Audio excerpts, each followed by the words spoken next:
किनारे लाल लाल था चोला तेरा प्राणों लगे किनारे लाल लाल था चोला तेरा प्राणों लगे किनारे तो मैया ऐसे तुझे तो मैया ऐसे तुझे जैसे सब संसारी ने भगवती कावड़िया लगे जग जननी भक्तों की खबरिया जग जननी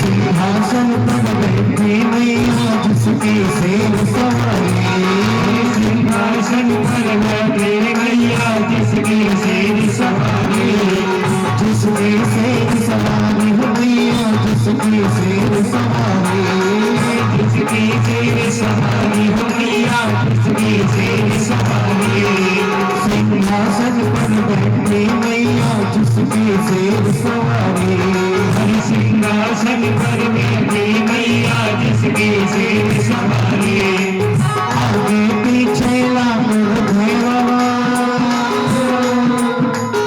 आगे पीछे लाखों भैरव करते कहते तारी ले लो भैरव की खबरिया लगे जगनी भक्तों की खबरिया जग जगनी ले लो भक्तों की खबरिया जग जगनी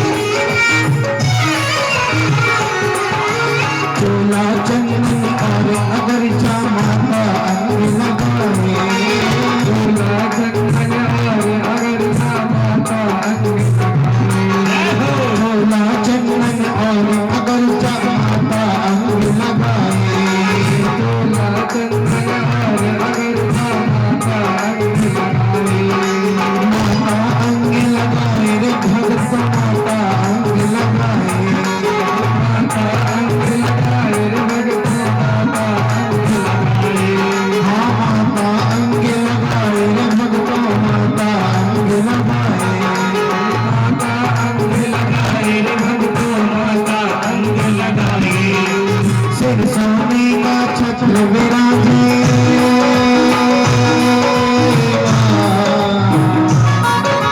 सिर सोने का छत्र हीरा रत्न चढ़ाए भक्तों की खबरिया लगे जननी भक्तों की खबरिया जग जननी भक्तों की खबरिया जगे जननी भक्तों की खबरिया जग जननी जग जननी हो मैया गोपी हरणी जग जननी हो मैया हरणी जग जननी हो मैया गोपी हरणी जग जननी हो मैया हरणी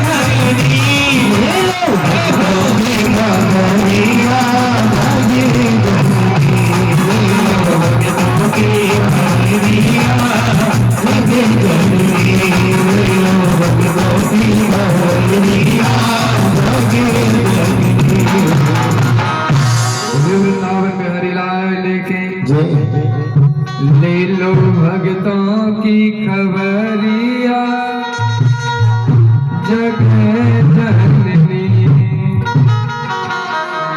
आज द्वारकावासी माता से कह रहे हैं हमारी खबरिया ले लो और हमारे भगवान की रक्षा करना। इधर 28 दिन तक जब युद्ध चला तो मैया जामवंत जी ने हाथ जोड़ लिए,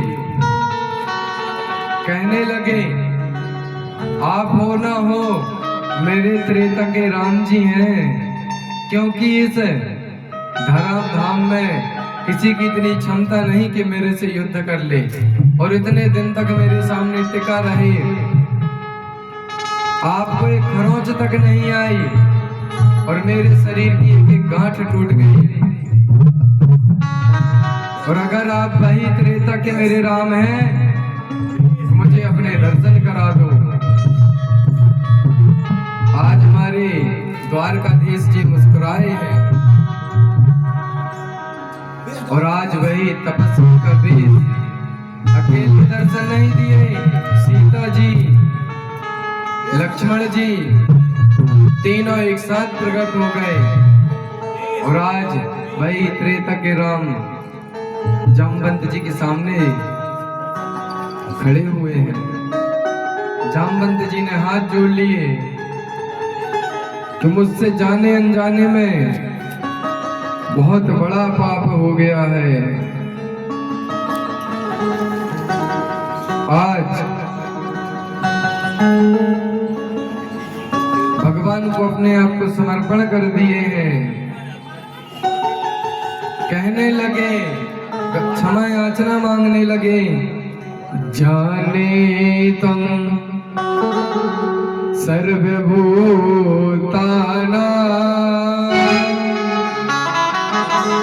प्राणो जसहो बलम विष्णु पुराण पुरुषम प्रभवेश्वमधेश्वरम।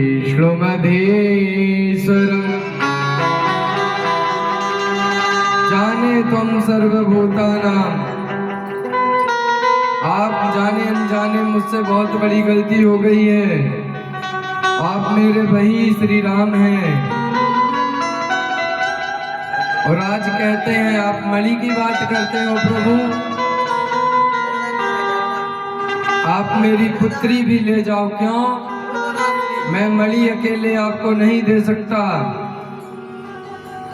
भगवान ने पूछा क्यों? कहा अगर पिता एक बार अपनी बेटी को कुछ दे दे तो वह पिता फिर अपनी बेटी से पुनः वापस नहीं ले सकता। और मैंने मणि अपनी बेटी को दे दी है तो मैं मणि नहीं, मैं मणि के साथ अपनी बेटी भी तुम्हें समर्पण करता हूँ। और आज भगवान जामवती और उस मणि को लेकर द्वारका नगरी में पधारे हैं और वह मणि ले जाकर सत्रजित को सौंप चुका। रे सत्रजित, जिस मणि के लिए तूने मुझे कलंक लगाया था, ले पकड़ अपनी मणि। आज सत्रजित बड़ा शर्मिंदा हुआ है। भगवान कहते हैं अरे तो एक मणि के लिए मुझे कलंक लगा रहा है, तुझे मालूम नहीं मेरे पास तो रुक्मणी है, ऐसी हजारों लाखों करोड़ों मणियां हैं उसके पास, तो एक मणि के लिए तूने मेरे ऊपर कलंक लगा दिया। सत्रजित बड़ा लज्जित हुआ है, उसे लगा कि मैं इस भाव को कैसे समाप्त करूं। तब आज सत्रजित ने अपनी पुत्री सत्यभामा अपने मन में दृढ़ संकल्प कर लिया कि मैं अब अपनी पुत्री का विवाह सत्यभामा के साथ करूंगा। आज वह मणि अपनी बेटी को दी और बेटी से भगवान द्वारकाधीश से प्रार्थना की कि आप मेरी बेटी से विवाह कर लें। आज भगवान ने पहले जामवती को द्वारका नगरी में लाके विवाह किया, इसके बाद सत्यभामा से विवाह किया अभी कितने विवाह हो गए सब भगवान जी के? कितने हो गए? ओ मैया, नींद पूरी नहीं हो रही क्या? हमारी नहीं हो रही है। रात के 3-3 बज जाते 4-4 सोने में, और सुबह 7 बजे से उठ जाओ। आप लोग की तो नींद पूरी हो रही ना, फिर भी सोने आ गए। नींद ही कर लेती पूरी। हमारे चक्कर में हमें नींद आने लगी। आंखें खोलो। जब हम किसी से बात करते हैं, जब हम किसी से बात करते हैं और वो अगर हमारी तरफ ना देखे, यहाँ वहां देखे, तो बात करने में मन नहीं लगता है ना? लगता है इग्नोर कर रहा है। ना करो इग्नोर हमें। हाँ, सुन लो कथा। ये समझो हम बात ही कर रहे हैं, प्रश्न भी हम करते हैं और उसका उत्तर भी हम दे देते हैं, है ना, आपकी तरफ से। तो भैया अभी तक भगवान के कितने विवाह हो गए? 3, है ना? रुक्मणी मैया से, जामवती से और सत्यभामा से। और अभी कितने करने हैं? 16,105 अभी रह गए, है ना? तो फिर जल्दी जल्दी करें भैया। इधर सत्यभामा का विवाह जब इनके साथ कर दिए भगवान जी के साथ, अक्रूर जी और कृतवर्मा को यह बात बर्दाश्त नहीं हुई। क्यों? क्योंकि सत्यभामा का जो विवाह था वह कृतवर्मा के साथ होना तय था, और कर किसके साथ दिया? द्वारकाधीश के साथ। बात बताओ, अगर हमारा कहीं विवाह तय हो जाए और फिर वो विवाह कहीं और कर ले तो क्रोध तो आएगा ना। कृतवर्मा को बड़ा क्रोध आया। इधर अक्रूर जी और कृतवर्मा सतधनवा के पास पहुंच गए, क्योंकि सतधनवा के साथ विवाह तय था, कृतवर्मा नहीं, सतधनवा के साथ।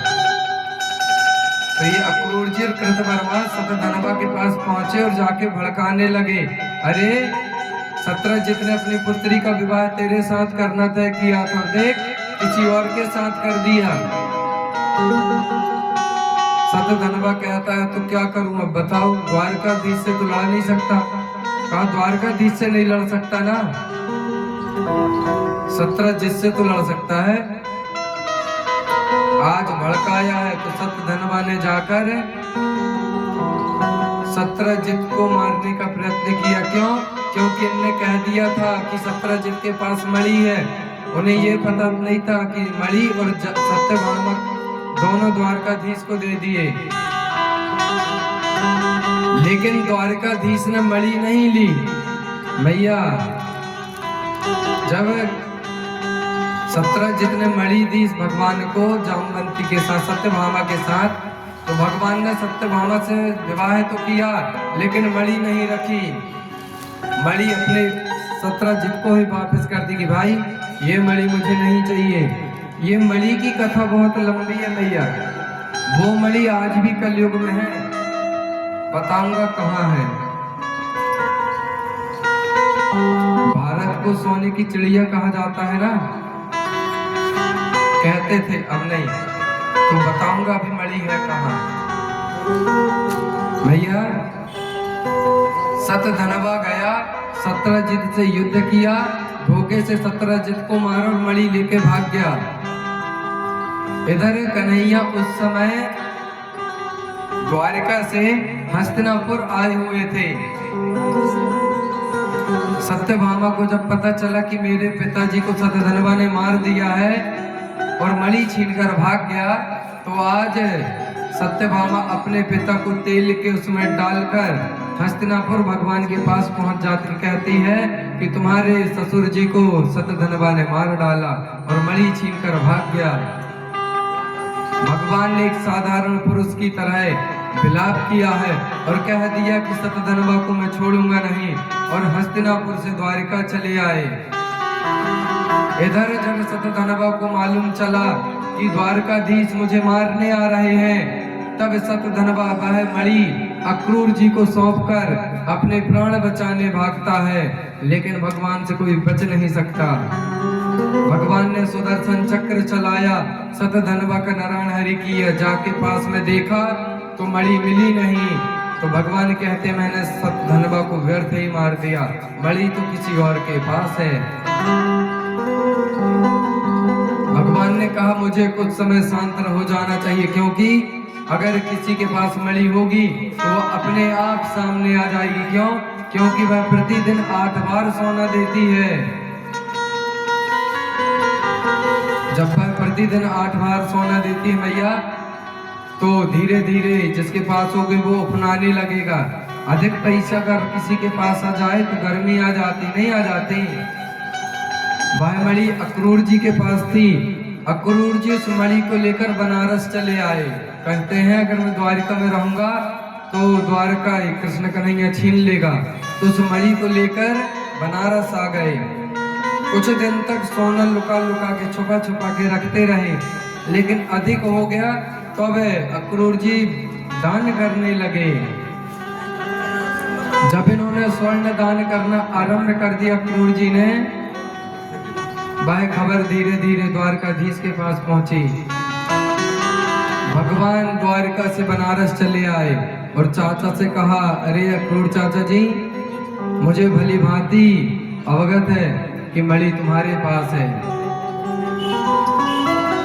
दे दो, नहीं तो उस मणि के चक्कर में कितनी बलि चढ़ गई है, ऐसा ना हो तुम्हारी भी बलि चढ़ जाए। प्राण बचे लाखों पाए। अक्रूर जी ने मणि निकाल के दे दी। भगवान को मणि की लालच थी नहीं, सिर्फ पता लगाना था कहाँ है। वह मणि अक्रूर जी को पुनः वापस करी और सुनो, कहा इसका जो प्रतिदिन 8 बार सोना निकलेगा वो तुम द्वारकाधीश मतलब राजकोष में जमा करोगे, इससे थोड़ा सा भी तुम उपयोग में नहीं लोगे। अक्रूर जी ने कहा ये तो उल्टा हो गया, चौकीदारी लगा दी बिना पेमेंट के, कम से कम पेमेंट ही देते तो मणि की चौकीदारी कर लेते। पर प्राण बचाने के लिए आज अक्रूर जी फ्री में मणि की चौकीदारी करने लगे, और जो प्रतिदिन 8 बार स्वर्ण निकलता वह राजकोष में जमा हो जाया करता। वह मणि मैया आज भी हमारे भारत देश में थी, लेकिन मणि का एक प्रताप था, पापियों के हाथ में लगेगी तो जो स्वर्ण निकलता था 8 बार वह निकलना बंद हो जाएगा। पहले जब स्वर्ण निकलता था तो हमारे भारत देश को सोने की चिड़िया कहा जाता था। आज वह मणि हमारे भारत देश से इंग्लैंड की महारानी, सुना है नाम, वही स्मंतक मणि है उसके पास, जिसके लिए सालों साल युद्ध चला और आज भी केस लगा हुआ है उस मणि के ऊपर, क्योंकि वो हमारे भारत देश की मणि है। केस चल रहा है और हमेशा सत्य की विजय हुई है। टाइम लगेगा लेकिन लौटकर मणि हमारे पास वापस आएगी। अभी भगवान के 3 विवाह किए हैं, आगे चल के भगवान ने हस्तिनापुर आए कुछ समय के लिए रहने के लिए। वहीं एक स्त्री से मुलाकात हो जाती है जो सूर्य की पुत्री थी, कालिंदी। वह यमुना जी में तप कर रहे थे। भगवान अर्जुन के साथ शाम के समय यमुना जी में विचरण करने जाते हैं। देखा एक स्त्री जल में ठंड में तपस्या कर रही है। भगवान ने अर्जुन से कहा जाके पूछो यह कौन है, किस लिए तपस्या कर रही है। अर्जुन ने जाके पूछा, अरे देवी तुम कौन हो और किस लिए तपस्या कर रही हो। तब वह स्त्री कहती, मैं सूर्य की पुत्री कालिंदी हूँ और द्वारकाधीश को अपने पति स्वरूप में वर्ण करना चाहती हूँ, इसलिए तप कर रही हूँ। आज अर्जुन कहता है, रे बगल में छोरा और दुनिया में ढिंढोरा, जिसके लिए तुम तपस्या कर रही वो तो वह खड़े हैं। आज सूर्य की पुत्री कालिंदी के साथ हमारे द्वारकाधीश ने 4था विवाह किया 5वां विवाह मित्र विंदा के साथ किया। 6वां विवाह नग्नजित की पुत्री सत्या, जिसे नग्नजिती भी कहा जाता है, 6वां विवाह सत्या के साथ किया। 7वां विवाह सुभद्रा की पुत्री भद्रा, 7वां विवाह भद्रा के साथ किया। और 8वां विवाह लक्ष्मणा के साथ किया। ये अष्टपटरानियां हैं। ओ मैया, भगवान जी के कितनी पटरानियां हैं? अष्टपटरानियां। इन 8 पटरानियों के साथ भगवान ने विवाह किया है। और अभी 16,100 हैं। तो एक भौमासुर नाम का एक राक्षस था, जिसने एक संकल्प ले रखा था कि 20,000 रानियों को इकट्ठा करके उनके साथ एक साथ विवाह करूंगा। अलग अलग राज्य में जाता, युद्ध करता, उनकी रानियों को हरण करके अपने कारागार में डाल देता। ऐसे करते करते 16,100 रानियों का अपहरण कर लिया था भौमासुर ने। यह बात भगवान को पता चली। भगवान ने जाकर भौमासुर से युद्ध किया है, उसे बंदी बनाया और उनकी कारागृह से उन 16,100 रानियों को मुक्त किया है। अब सभी रानियां हाथ जोड़कर खड़ी हो गई। मैया, सभी रानियां 16,100 रानियां हाथ जोड़ के खड़ी हो गई, कहने लगी, हे नाथ, अब तुम बताओ, भौमासुर के कारागृह से मुक्त तो कर दिया, लेकिन अब हम जाएं कहां? अब हमारा कोई घर परिवार नहीं है और हमने सुना है तुम अनाथों के नाथ हो, हमें अनाथ करके जाओगे क्या? तो भगवान ने पूछा है, क्या चाहती हो? तो 16,100 रानियों ने एक साथ कह दिया कि हम आपको पति स्वरूप में चाहते हैं। भगवान को जो जिस रूप में पाना चाहता है मैया, वो उस रूप में पा जाता है, इसमें संशय नहीं है। आप जिस रूप में भगवान को प्राप्त करना चाहो, आपको भगवान उस रूप में प्राप्त हो जाएंगे। पति रूप में स्वीकार करो तो पति रूप में मिल जाएंगे, लेकिन शारीरिक रूप पति नहीं। हमारे पति परमेश्वर मन के पति होते हैं, दुनिया को दिखाने के लिए नहीं। आज भगवान ने उन 16,100 रानियों के साथ विवाह किया है। मैया, आपके यहाँ भी तो किसी न किसी का विवाह हुआ होगा, नहीं हुआ? कितने के बेटा बेटियों का विवाह हो गया, बताना जरा। ओ मैया, तुम्हारे बच्चों का विवाह हो गया, नहीं हुआ? ये बताएं लड़कियां, हम हो गया ना? बेटियों का भी किया होगा, है ना? जिनने बेटियों का विवाह किया है उनको पता है बेटी को विदा करने में क्या पीड़ा होती है ना? एक बेटी अपनी माँ से कहती है, माँ, विवाह का समय नजदीक था। कुछ समय बाद एक बेटी का विवाह हो जाता है, अपने ससुराल चली जाती है और पहली बार लौट के अपने मायके आती है। जब लौटकर वह मायके आई ना, तो जो कुछ विवाह के पहले उसे अपना लग रहा था, आज वो सब कुछ पराया लगने लगा। बेटी कहती है माँ से, माँ, ये घर तो मेरा है ना, ये परिवार तो मेरा था ना, ये भाई आपने मुझे जन्म दिया, आप मेरी माँ थी ना, लेकिन ना जाने क्यों आज सब कुछ पराया पराया सा लग रहा है। माँ, ये घर मेरा, ये कपड़े मेरे थे, ये कमरा मेरा, घर की हर एक वस्तु मेरी थी, लेकिन ना जाने क्यों भैया सब पराया लग रहा है। तेरी कोख से मैंने जन्म लिया और आज तेरी कोख भी पराई लग रही है। भैया कहते हैं बेटियों के दो घर होते हैं, लेकिन सच कहूं भैया मैं तो बेटियों का कोई घर नहीं होता। जिस घर में बेटी जन्म लेती है उस घर के लोग पैदा होने के बाद कहने लगते हैं ये पर घरों है, और जिस घर में विवाह होकर बेटी जाती है मैया उस घर के लोग कहने लगते हैं पराए घर से आई है। कोई घर नहीं होता।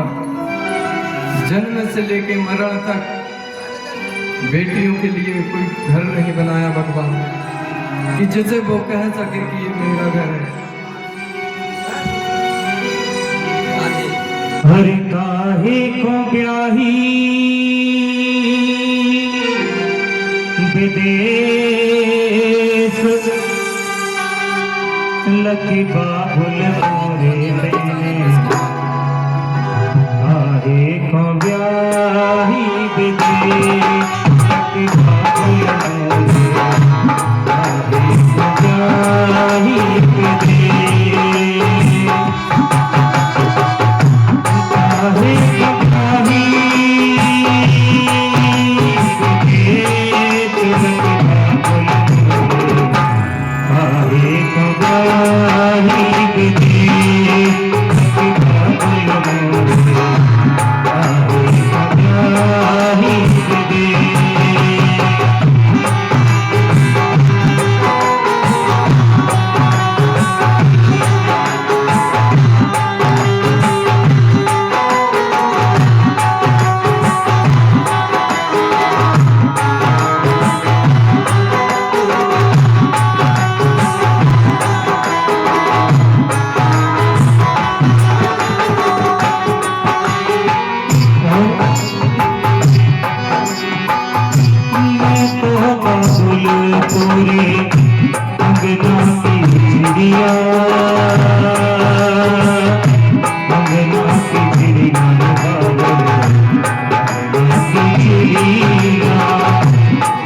बेटी की विदाई होती है तब वो अपने माता पिता को समझाती है, जबकि बेटी की विदाई में माता पिता को वो दर्द होता है, वो पीड़ा होती है, तो वो वही जानते हैं जब बेटी की विदाई करते हैं। उसी प्रकार आज हमारी राधे रानी सरकार की विदाई हो रही है हमारे ठाकुर जी के साथ में। क्या कह रही है? मैं तो बाबुल तुम्हें